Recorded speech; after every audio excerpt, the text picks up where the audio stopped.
here, let's just orient, so we'll spend a few minutes. You all are welcome to ask me any questions, just stop me, okay? So if I'm going a little fast, or if there's something that's not clear, you got 2 hours.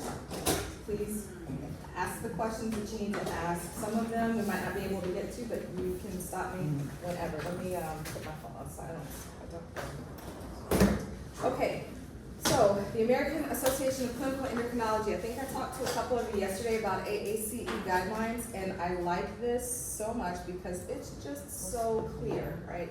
So AACE has put together a very nice algorithm for the management of type 2. Question number 1, why are we focusing so much on type 2 diabetes? Most prevalent, right? 90 to 95% of all diabetes cases in this country and globally are type 2. So the emphasis is on treating. Everybody in this room knows somebody or has interacted with somebody that has diabetes or cares for somebody that has diabetes. And so you can't get away from it in your professional practice. You're not going to get away from it on your rotations. So we just need to be as comfortable with it as possible, okay? Yeah, go ahead, please. Okay. I was gonna wait to the end of class and make the announcement because I don't want to be disruptive. But I may have something going on, so I may miss it. Okay. Your first 5 readiness assessments, we haven't done, right? That was intentional, but I don't want you to miss the opportunity for the points. So about a week ago, I thought about it, and I said the content ends on Monday. So right now, today, and yesterday was really dedicated to a lot of review and helping you get ready for Monday. We have a test Monday, right? Just making sure everybody knows. I'm not studying right now. I'm just making sure that you are in that mind frame. So, in the spirit of that mind frame, huh? You don't like that spirit? No, we need that test. You need that spirit, right? Thank you. Thank you. I didn't say test taking spirit. I never used the word test. It's not a test. This is studying. I said study. You know what I'm saying? Everybody in the studying spirit. You with me now? I'm here. No, I want your spirit aligned with mine. Who's not studying? Go ahead and show me your hand. Okay, so we're aligned right now. Everyone's studying. You're in the studying spirit. Okay, I'm almost done, Doc. So you so you count down the minutes. Trust me. All right. So in the studying spirit, I'm going to open up. I put them all together. So it's 1 through 5. But it'll be a total of 15 questions, okay? So 3 questions from each area or lecture or whatever you want to call it. So here's the thing. I'm gonna open it up. As I mentioned on Monday, these assessments really are designed to see if you're ready to talk about the material. So they're designed for a pre-lecture, not a post-lecture. But I see that it's gonna be after. That's why I said, okay, it's fine. I put them together because it's kind of like a pre-exam, kind of giving you feedback on your studying, okay? So, a couple things I want to say. First of all, let's talk about what I recommend that you do, okay? I'm opening it up today after class. It'll be open today through Saturday. We get 1 attempt to do it, that's it, okay? It's gonna be on Blackboard, responders, lockdown browser with the camera, okay? And I want you to be in a testing type of a mode. Here's the thing. It will be open book, open note, but not open native. So what does that mean? Huh? You don't know. If you don't know, there's gonna be problems and consequences along with those problems. This is not the first time. Open book, you can use your notes, you can use your book, but it's not a group activity. It's an individual activity. Okay? You will have, it'll be 15, so I think that's what, 23 minutes or whatever, 1.5 minutes per question. Okay? So study before you actually take it. When I say study, I'm not saying look at your friend take it and see who's gonna be on it. You study your material, because that's not gonna help you. Okay? So study it, go in, do your best, And it's only worth, small amount of points in the whole grand scheme of things, 10 points an area, so this is technically 5 areas, so it'll be 50 points, but 50 out of 600 points total. All right, so it's not very heavily weighted, but that's why I'm saying study first, and then it'll give you an assessment before that time. All right, so if you think you're already ready, go ahead and take it today, but you'll have Wednesday for group, Saturday, we're closed Saturday, 11:59. All right, any questions, comments, concerns about that? All right, so that'll open up today. Wait a minute, what time are you out of class today? 11:50. You talking about the whole day? The whole day, yeah. 5 is the Well, end? yeah, some of us have the elective. Yeah, we have the elective. Oh, okay, good. So I'll open it after 5 then. Okay, so it's not interacting with any other class. So after 5, it'll open up. See, I got an amen. I got one amen. That's what I'm talking about. All right. Thank you, Dr. Davis. No problem, Dr. Thank you, Dr. Thank you, Dr. Okay, do we need the mic? You guys can hear me okay in the back? Okay, all right. So I'm gonna fast forward since we got a lot to cover. So the reason that I think I do have to collaborate. For those of you that are not visual learners, this might be a bit much, but visual learners could appreciate, okay, give me a chart, let me just kind of organize my thoughts and refer. This is really for our patients who, we're getting ready to start treatment. Depending on patient factors, where our patients come in, their lab values and other comorbidities, what are we going to do first? I tell my students all the time, I tell my interns all the time, I teach residents all the time, diabetes is really nomenclature, okay? You have to be really familiar with the terminology and then you're okay. Classify these agents, know classification, and then study your drug agents that fall under those classifications and practice brand generic naming. There are so many products that it can be overwhelming, but just as you would study like when you were P1s and P1s, learning your top 300, I thought you were in third year.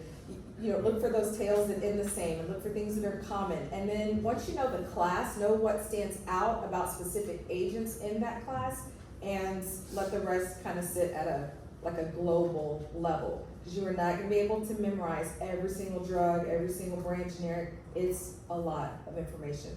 Your exam is Monday, your boards are in 2 years, it's a lot of information. And the drugs change and they come in and out of guidelines and fall in and out, and there's new ones coming. This year alone, there's like 2 or 3 new classes of injectables that are coming out. It's a lot, okay? So I'm trying to help you approach this from a perspective that makes a bit more sense. All right, so we're gonna jump, because of the sake of time, we're gonna jump to the point where our patient comes in and they are at insulin therapy. How do we do this, okay? So we're here on our algorithm. If you look at this next slide for a few minutes, this is what, if you have the ability to split your screen, do it. Otherwise, I'll try to go back and forth. But this is the clearest way I can make it plain for you. So you make a decision. Where is your patient? So in our teaching module, our titration our teaching module right here. Blow this up a bit. We're gonna walk through this together. So we have a patient case. For the sake of time, I'm gonna read it for you. 54-year-old African-American male insurance agent that has high glucose for over a year, but today had a random blood sugar point of care of 310. Is that okay? Absolutely not. So that's the first thing you search in this case, a random of 310. What do we know about random blood sugars over 200? What could that indicate? Well, we don't even know about this patient walked in off the street. We checked their blood pressure, we checked their pulse, we checked their oxygenation, we checked their glucose. We get a 310. Should we be concerned? Does that make us think about this patient potentially having diabetes? Absolutely. So diabetes is diagnosed. We don't do the diagnosing, but diabetes is diagnosed if patients have A1C over a certain point. Do you know what that is?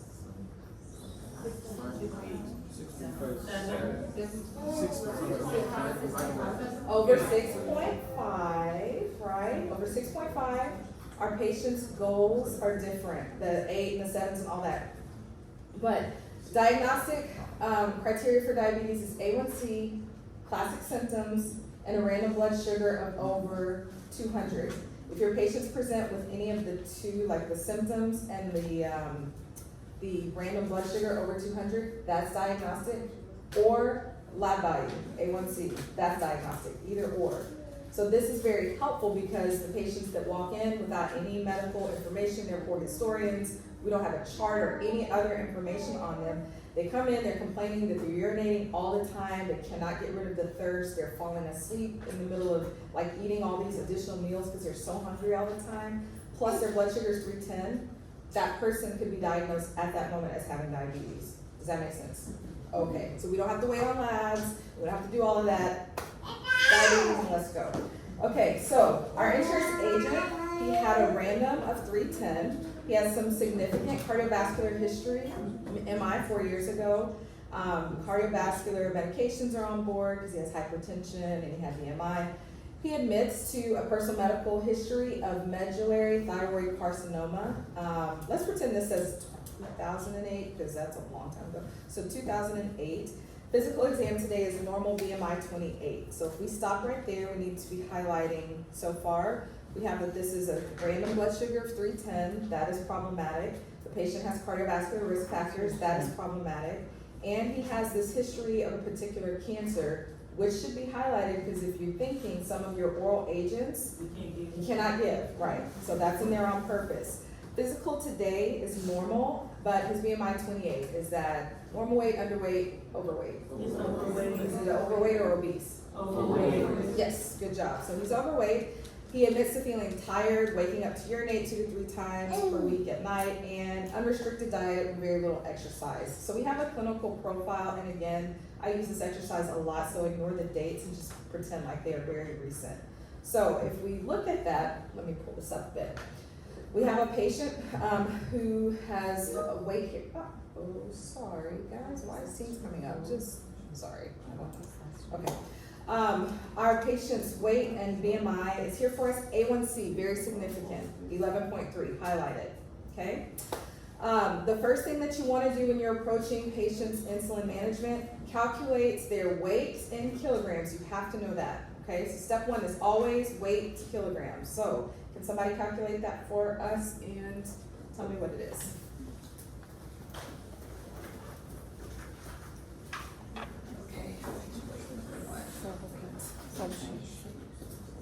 Weight in kilograms equals what?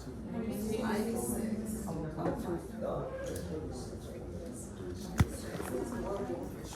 Okay, so it's 96 kilograms and his A1C is 10, right? A1C equals 11 point, what is his A1C? 11.3%. Yeah, thank you for the warning, I didn't know. All right, so now we're gonna turn this over and look. We're gonna try to figure out the first thing after we do with our weight. What is this patient's total daily dose of insulin? So the acronym you need to know when approaching insulin therapy is TDD, total daily dose. Insulin is weight-based, it's individualized, okay?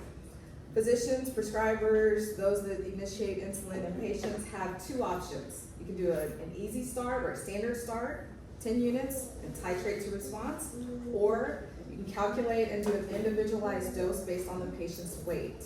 So if you look at the package insert on all of these long-acting or basal insulin products, which are long-acting, basal, all-day, all-night insulin products, are Levemir, Lantus, Degludec, which is Tresiba, and there's NPH insulin, Insulin N, Novolin N, Novolin N, or I can't remember, Humulin N, drawing a blank. So NPH is intermediate insulin, but it could be dosed twice a day, and then it acts as that basal or long-acting insulin. So those are all the insulins where we're gonna focus on first. Patient with the A1C of 11.3, he doesn't have any history of being on insulin before, he's newly diagnosed. Both of our guidelines agree that with someone that comes in with an A1C this high, we should start the patient on insulin therapy first, okay? Our goal is to get this person to euglycemia, normal glycemic levels quickly and safely. And while our other injectable options like the GLP products and all that, they're great, because this patient's insulin is so far elevated, 11.3, we started insulin. We're not at this point where it's like, oh, maybe we could do this, and oh, we give them insulin, okay? So some questions came up yesterday. Well, what if the patient, or I think we talked about, well, what if the patient doesn't want insulin or they won't stick themselves? That's a whole nother discussion, but for the sake of teaching you how to calculate these things, we're starting with insulin, okay? Now, we start on basal therapy, monotherapy. I'm saying these interchangeably so you understand what this means. Basal is the same thing as long-acting, is the same thing as all-day, all-night insulin. If you think back to your slides that Dr. Pop gave you, I think there's one and it kind of shows like insulin therapy and it's broken up into hours, 6 a.m., 12 p.m., 6 p.m. Okay, so an insulin that releases and controls sugar over that whole period is basal, long-acting. Are we okay so far? Yeah. When you start a patient on insulin, you want to try to start with a conservative approach, especially if the patient is treatment naive, like our insulin, what's this guy, our patient here. He doesn't have any, he has cardiovascular meds on file, he doesn't have any anti-diabetic therapy. So this patient, it would be appropriate if we look at our algorithm to start on basal long-acting insulin. Why did I have you calculate the patient's weight in kilograms? Because you need to know how to calculate total daily dose. So based on what you see presented here in front of you, which dosing are we going with? The lower dosing range or the higher dosing range? Higher. Higher, why? Yes, so total daily dose. After you do weight, this is like step 1. So calculate the total daily dose. Because of this patient's A1C, is very simply, we're gonna calculate the range. We're either gonna go 0.2 to 0.3 times the weight in kilograms, right? And somebody calculate that for me, I think it's like 18 to 20. What is it? 19.2. But we would round up to 20, right? What's 0.2 times 96?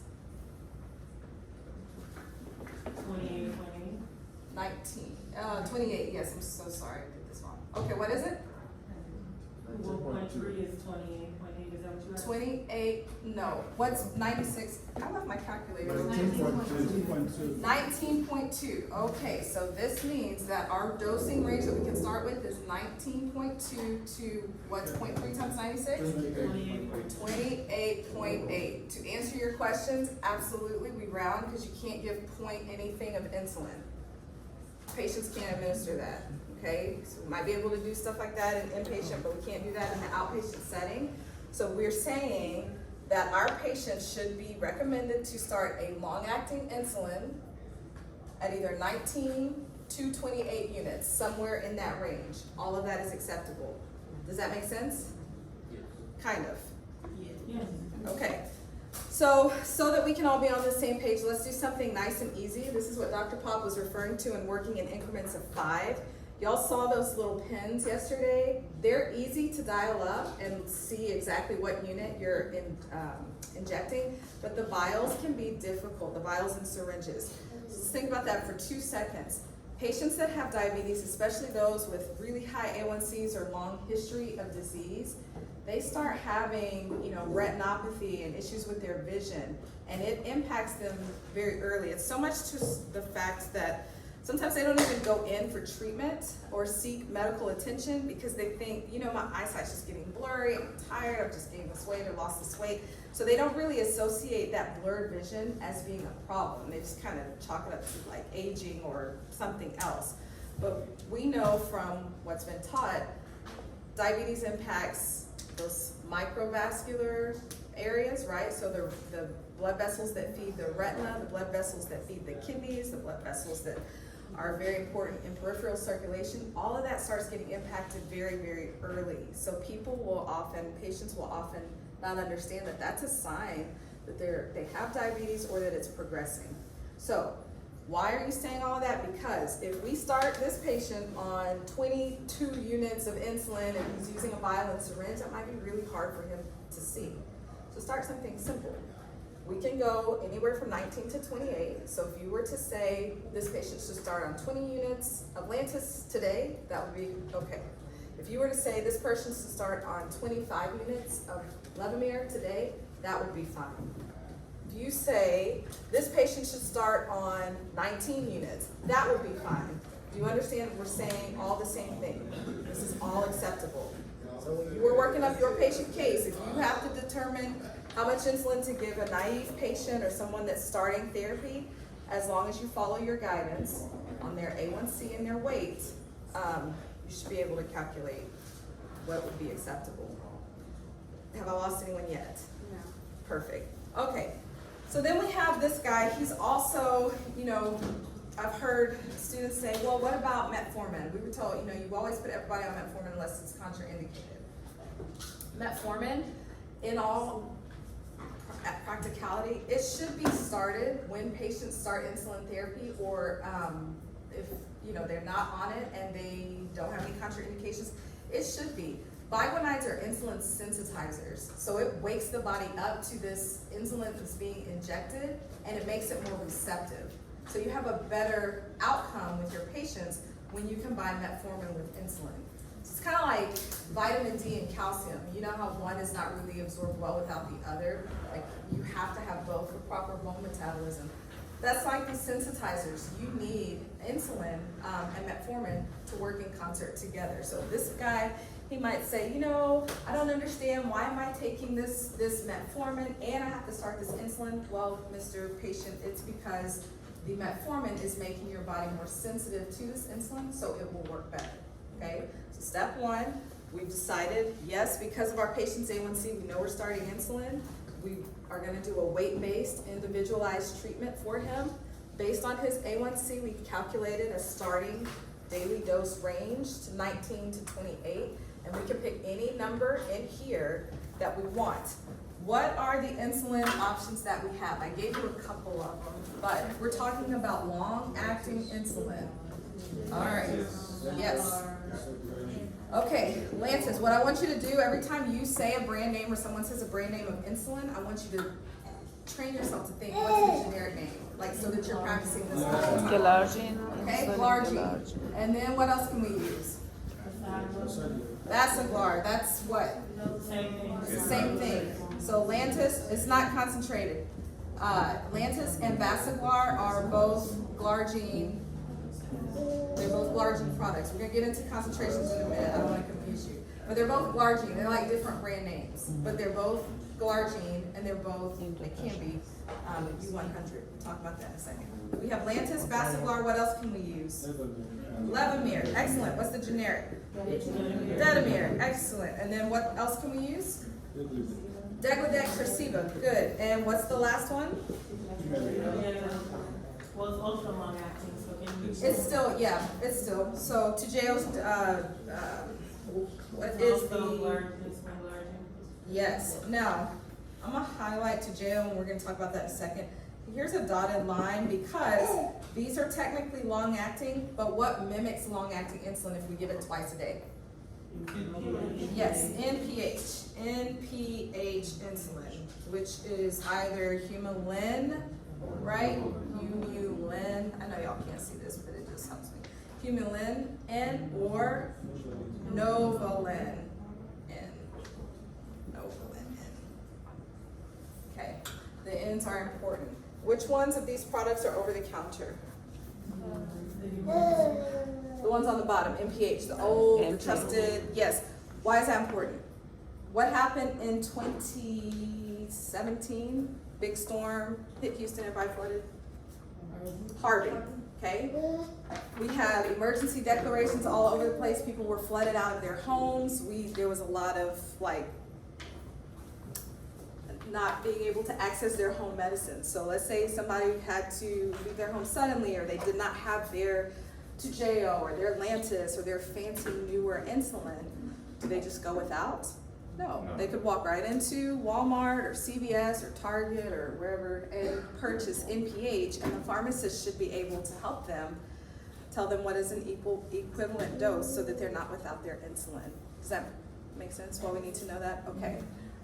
While we're on over-the-counter insulins, there's two more. Do you know what they are? None of your logs are OTC. Logs are rapid acting. So none of your logs are OTC. Oh, the 70/30? 70/30, yes. Novolin, 70/30. Humulin 70/30 or regular insulin. Okay, so just keep and highlight which insulins are over the counter. And while we're here, which insulin can be given in IV? What can be given IV? Regular insulin. What's your question? What is different between Novolin and Humulin are the product. The difference is the company that manufactures them, really and truly. Eli Lilly products are Huma. Any insulin that starts with Hume is Eli Lilly, and insulin and anything that starts with Nov is Novo Nordisk. But other than that, like chemically they're a little different, but they really function the same way. Their kinetics are the same. They're like all of that's the same. Okay. All right. So let's go back to our patients. So we said we're gonna start. What do y'all want to use? So we can just pick one and keep moving. Let's use Lantus. That's fantastic. We're gonna use Lantus 20. Okay. So Lantus 20, and we're all agreed, and we know that that's large. Let's talk a little bit about this Lantus. Okay. So we're gonna recommend Lantus 20 units, morning or night, or does it matter? Okay. You want to use this at night. That's fine. It really does not matter. Just as long as the patient is counseled to inject at the same time every day. Don't do night to night and then tomorrow morning and then the next day in the afternoon. We need some consistency with respect to the time of the dose. So great, our patient's using Lantus 20 units. Okay. What is the patient's A1C goal? So if you look at your exercise, the next question is, what is this patient's A1C goal? Less than 7%. Okay, I hear two correct answers and that's right. If you're quoting goal from American Diabetes Association for a patient that fits this profile, the goal is less than 7%. So that is correct.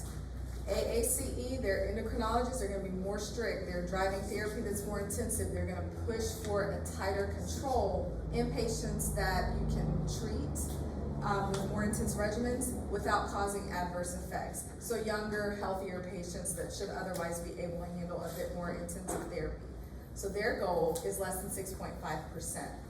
Looking at RL, our patient, because of his cardiovascular risk factors, I would consider his goal to be less than 7.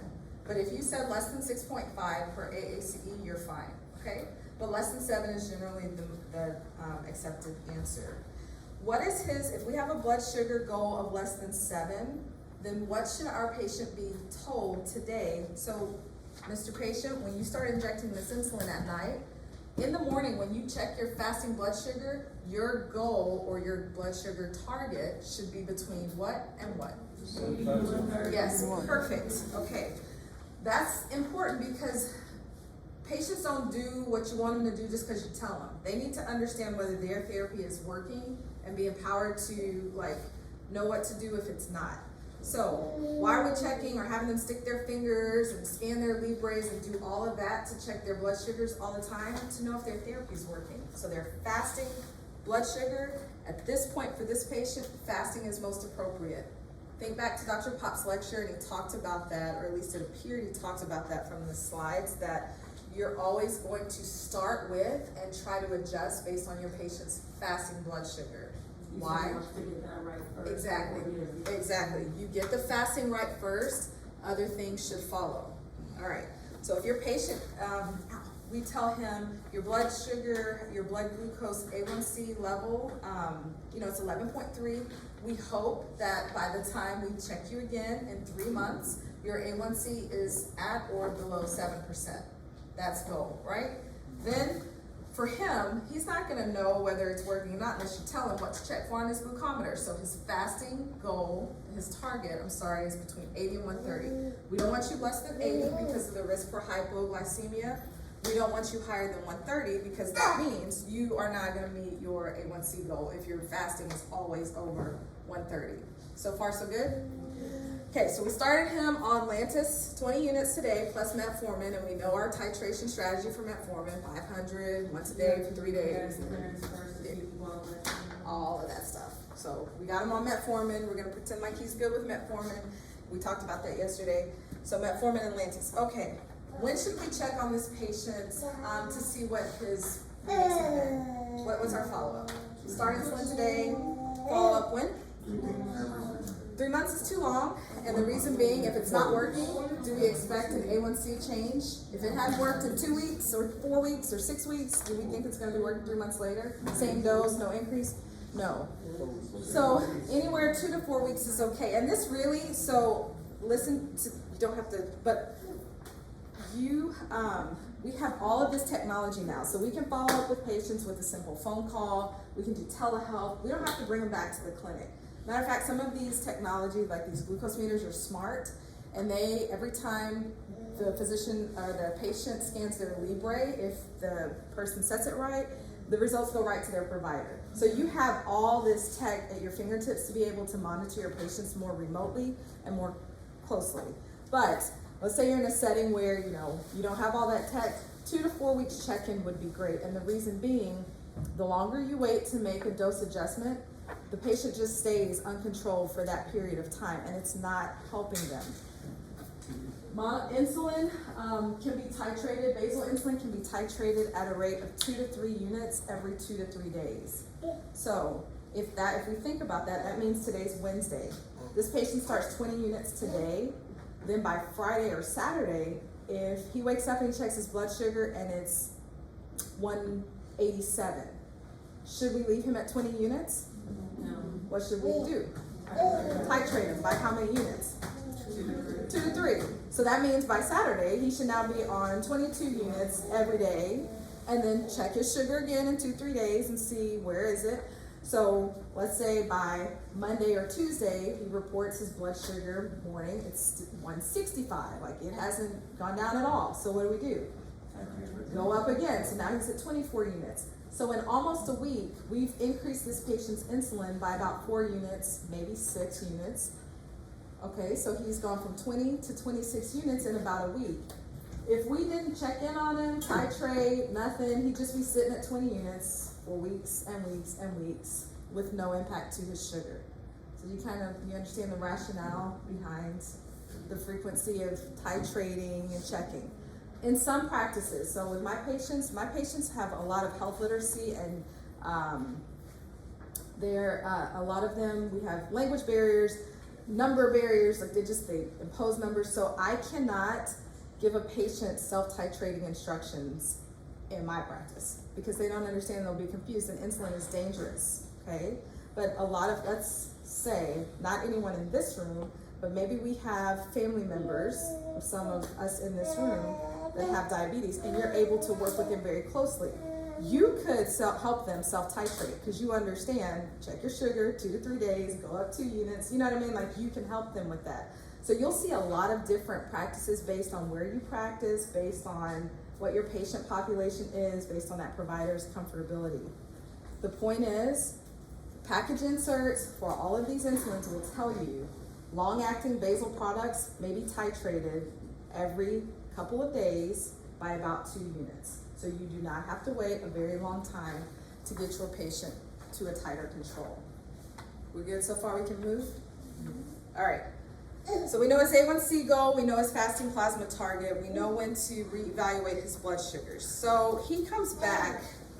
Look at this for just a minute, that titration schedule here. So for those that might be in the back, it could be a little hard to see. I can't blow this up anymore, can I? No. All right, whoa, there. Every 2 to 3 days, we're titrating. So what is all of this telling us? Fasting plasma glucose, if this patient comes back and their average is over 180, their fasting is really, really elevated. So we need to be a bit more aggressive with our titration. So this is telling us this patient comes back in 2 weeks, his fasting blood glucoses are averaging over 180. So in an exam or in a practice situation, I might have like a glucose log and give you 10 or 12 values. So 180, 186, 195, 200, 108, whatever. You take all of those glucose readings and you average them. Okay, that's first step. Your average is over 180. That means you're going to increase this insulin dose by 20%. So to put it in a practical sense, that patient right there, let's just say he's at 20 units. We get a 2-week average. His blood sugar average is 186. what is his new insulin regimen going to be based on this guidance? 24. Exactly, 24. How did you get that? 20 units, multiply by 0.2. I like working in easy math, and insulin is super simple because you're working in like 10%, 5%, 20%. So start with your 10%. It's easy. 10% of 20 is 2. And so if I need to go up 10%, I'm going up 2 units. If I need to go up 20%, I'm going up 4 units. Very simple. You can do it kind of quickly. So our patient came back and his glucose average is 186. So now we're going to have him start taking 24 units of Lantus in the evening instead of the 20 units. That's what this is telling us. If he comes back and his blood glucose averages, so he gave us 10 numbers, we averaged them out, and he's about 156. He falls between this 140, 180. We're going to do a moderate adjustment and give 10%. So instead of 4 units, we're going to give 2 units more. Okay? That is how we work through this guidance here. If the glucose is 110 to 139, maybe add a unit, maybe talk about, hey, what are you eating at night? How are you exercising? Whatever. In all actuality, 1 unit really doesn't make a huge difference for adults. It will for smaller, frailer people, like older adults, those, advanced age, 75, very low body weight, or children. But most of our type 2 adult patients are obese. They're not in this group that could be affected by 1 additional unit here or there. So say all that to say, because in practice, this is what you're going to see mostly. They come back, they're over. It's hard to get to goal. Once you get to goal, then you start, keeping them at doses that are pretty standard, talking to them about adhering to diet and exercise and all of that. Now, what are some of the side effects or some of the issues that arise with insulin therapy? What's the first thing patients are probably going to notice? Okay, hypoglycemia. So we're going to treat and educate our patients on hypoglycemia awareness, which you all talked about a lot yesterday. What's our rule of 15 or our hyperglycemic treatment? What do we do? 15 grams of carbohydrates in the form of some quick acting, quick releasing sugar, not something crazy. They need glucose gel, tablets, hard candies, orange juice, full sugared soda, something that's going to give them sugar quickly. So 15 grams, not 15,000 grams, because when patients have hypoglycemia, it's scary, and they just reach and grab and drink whatever. So we try to really limit and tell them 15 grams, about half a cup of orange juice, or half of a 12-ounce can of soda, or what have you. 15 grams, wait 15 minutes, check the blood sugar, and then what do? If it's normal, what should they do then? They should eat a snack to keep their blood sugar up, right? And if it's not normal, then they need to repeat the sugar, give themselves another dose of sugar, and then check 15 minutes later. If they're still hypoglycemic, they're in trouble, so they need to seek medical attention. This right here is telling us how to address patients with insulin regimens that maybe every time they come in, they're complaining about having hypoglycemia and they're having it frequently. So we will reduce their regimens based on how severe their hypoglycemia is.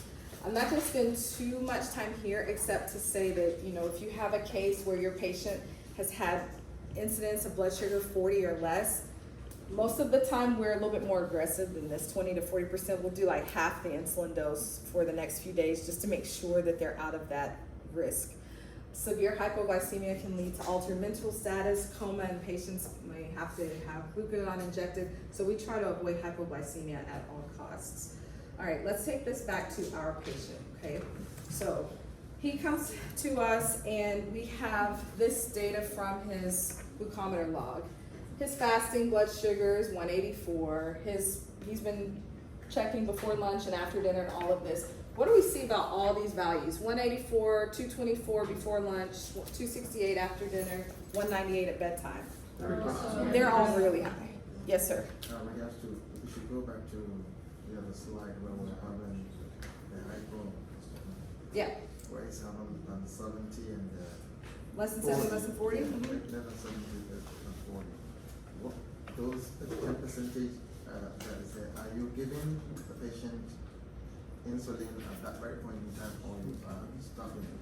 they're already on insulin. So let's say our patient came and his log, he kept having blood sugar that was 68, 68, 68. We're gonna reduce his 20 units by about 10 or 20%. That's what that's saying. They're already on insulin. All right, so our guy comes back, he's really elevated. So what are we going to do? We're gonna continue to increase his basal at this time. We're gonna start a rapid acting mealtime insulin. We're gonna switch to premix. Forget switch to metformin because he's already on metformin. What do you think we should do? Okay, so this could be tricky. It depends on when was this data presented. Exactly. So in 4 weeks, we're still working, within the basal and talking to him about diet, exercise, all that. If this has been several weeks, it might be time, or maybe even like a couple months, it's time to switch to rapid acting mealtime insulin. So I'm gonna get through this slowly so that it is not confusing. We have 2 strategies. We can start insulin. Skip the adding on the GLP-1 because we know we can do these, but we want to talk about insulin. So what do? Patients on Lantus 20 and we've titrated it. Now maybe patients up to Lantus 35 units a day and he's still got these really high blood sugars. We can do prandial insulin or mealtime insulin, and we have to decide if we're going to do this basal plus strategy or basal bolus. The difference here, basal bolus is the most intensive insulin regimen that you can give. Patients are usually injecting 4, maybe 5 injections a day, because this is saying that half of the regimen is given as basal insulin or long acting, and half of the regimen is given as bolus or mealtime. So for simple math, we have a patient who's on 100 units of insulin, Detamir, every day. The decision was made to start this patient on a basal bolus regimen. What do we do with the insulin? Half of it, 50 units, are going to be given as Levemir.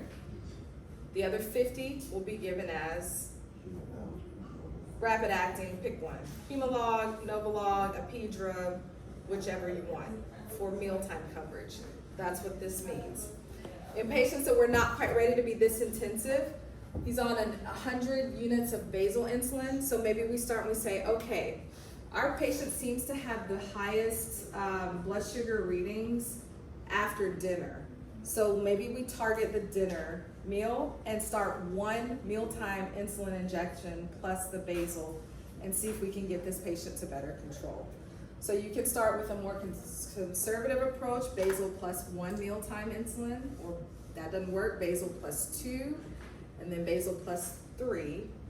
Or I'm going for Gusto because this guy is in really bad shape and all of that. I need to split his dose. Half of it should be basal, half of it should be bolus. So in that example, we had the 100 units, 50% is basal, so 50 units would be the Levemir, and then 50 units would be Novolog, Humalog, or Apidra, okay? Do you understand the strategy so far? Yes. So you're giving like those mixed insulins for your basal bolus? Okay, you're not giving mixed insulins for basal bolus because when you hear the term basal bolus, that means that the patient is receiving a all day, all night basal insulin plus bolus for every meal. Okay. And in the premixed insulins, if they inject Humulin 70/30 twice a day, that's only coverage for 2 meals because Humulin 70/30 is 70% NPH, 30% regular insulin. So if I inject that in the morning, that covers my morning meal, but then I eat lunch, I don't have any mealtime coverage at lunch because I'm not injecting at lunchtime. I'm injecting at dinner. So I have morning coverage, night coverage, and nothing in between. So, Basal bolus means all of the meals, 3 times a day, bolus insulin, 50%, split over 3 doses. If a person eats 3 meals a day, they're injecting themselves 4 times. What'd you say? If a person eats 3 meals a day, they're injecting themselves 4 times. Yes. Basal bolus. They're injecting themselves 4 times and maybe 5 if their basal dose is very high, large. So remember those pens yesterday, the Lantus, it only goes up to 80 units. So you have patients, sometimes they have 120 units of Lantus they have to use every day. So that might mean 160 units of Lantus in the morning and then the other 60 at night, plus all their mealtime insulin. So you can see how that becomes burdensome, problematic. Patients just get tired of poking themselves. So we have to be cautious. We do have the option to inject all 120, right? Not, it depends on the product. So your concentrated insulins, yes, because you get more units per volume of insulin. But in your like regular U100 insulins, they only go up to so much in a pen, 80 units. So if you can't, there's no way to give 120 at once. Have to split it. What was your question?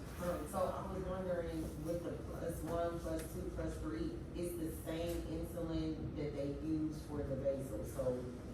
Their basal's the same. Mm-hmm. But the plus is a different type of insulin? Yes, the plus is prandial or mealtime insulin. Okay. So Okay. which would be which one?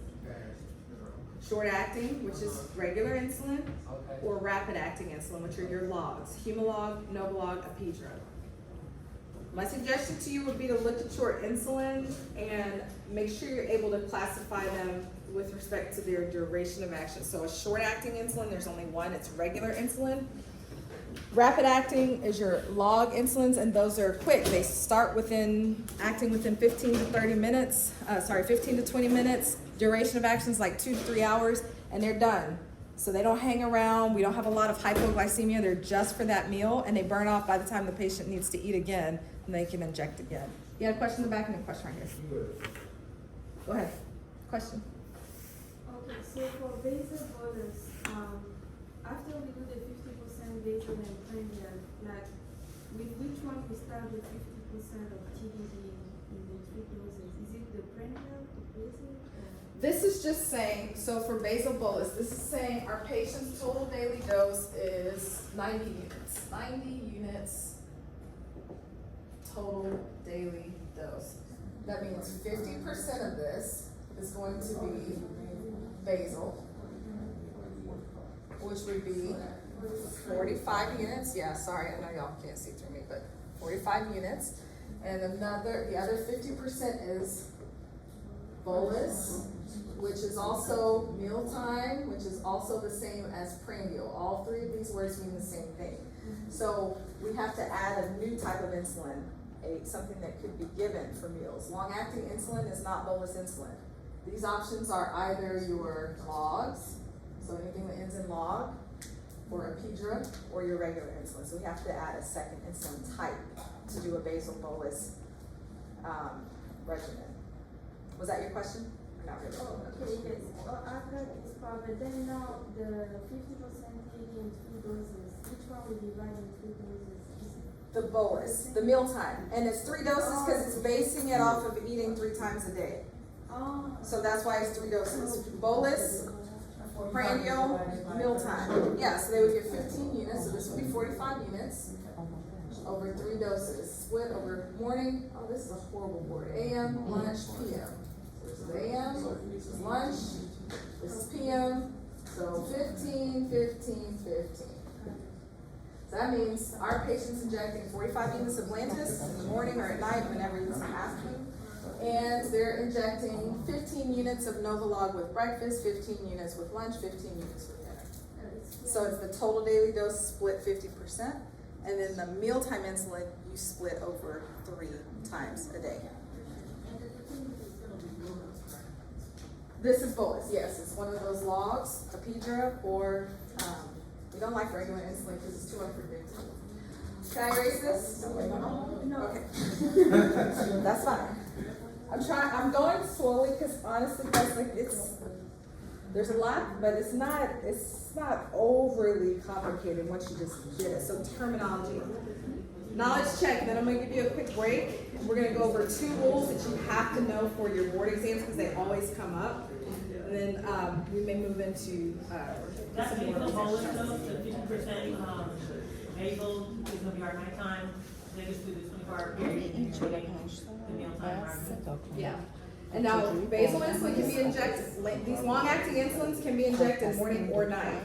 It doesn't really matter as long as the patient's consistent. Yes, sir, on that. So the point of below 6.5, fasting and post glucose is within range. Do you switch to an intermediate at that point, or do you go back to the long lasting? Actually, that's a great question. So question was, we're doing all this insulin, we're titrating, our patient's A1C meets and exceeds goal. They're at or below 6.5%. Let's say this happens in about 6 months. You will actually know that your patients are responding to the insulin, and you're gonna start to downgrade their insulin regimen. Because if they were eating all sorts of carbs and drinking all kind of stuff, and then they stop doing those things, and they're taking this insulin and they're checking their blood sugar, you're gonna see their checks are within range. And then if you keep them at these high insulin doses, they're gonna start being hypoglycemic. So you're gonna start slowly backing down off of how much insulin they're receiving. And then you might get to the point where, you know what, you were on basal bolus, but your numbers are so good, like after you eat 2 hours is always about 110, 115. Your fasting is 80, 82. So now we're not gonna even do the bolus insulin because that's too much. It's putting you at risk for hypo, because the patient themselves have changed what they're eating, how they're exercising, and their sugars are responding. So you don't, because they meet goal, you don't switch from long-acting insulin to intermediate. That doesn't have anything to do with treating the patient. Those are just different types of insulin.